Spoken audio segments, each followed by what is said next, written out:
our colleagues at the Office of the Coordination of Humanitarian Affairs tell us that yesterday and today the Israeli authorities granted us access to Kerem Shalom so that our teams could reach additional humanitarian supplies that crossed into the Strip on Monday and Tuesday, crossed from Israel into the Kerem Shalom loading areas.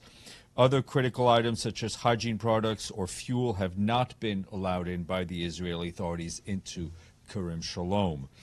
So far, and this is as a few minutes ago, but the situation obviously is fluid, none of the supplies have been able to leave the Kerem Shalom loading area.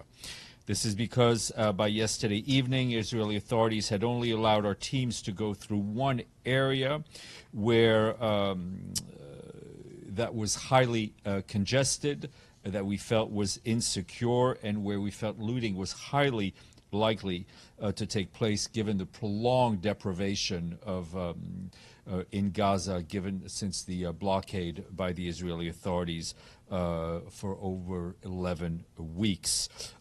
We hope that will change very soon. The discussions are ongoing as we speak between our colleagues and the Israeli security authorities.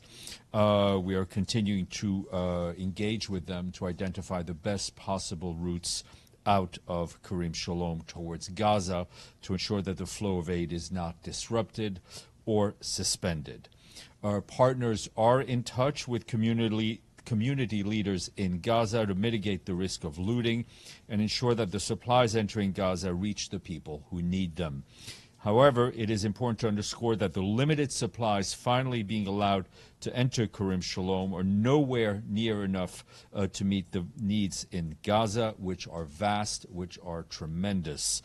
Much, much more aid needs to get in. The nearly 100 trucks that have crossed over, that was on Monday and Tuesday. Did any trucks cross over the border today? I think there were some that came in today. I'm just saying, my understanding is, and this is a rough figure, that we have about 100 in there. Okay. And then, obviously, this is all sort of, you know, in the shadow of this new mechanism starting, which Israel tweeted about yesterday, saying it's, you know, they're there, they're about to get it up and running. They've said they want it up and running by the end of the month. So have they put, like, has Israel said to the UN, as soon as this mechanism is up and running, you're cut off? Like, what's the message? Listen, we are acting on what we can today. Our position on the Gaza Humanitarian Foundation remains unchanged, and we will continue to exploit, in the best possible sense of the word, the aid that is being given to us to distribute based on our own principles. I think I have a little bit of a disconnect, and I might be the last one here not to get the details of the aid deliveries. But did I understand you correctly that Israel has cleared some trucks and gave you a route within Gaza, but that route is not safe enough? Or which route? Yes, so, I mean, this is yesterday, right?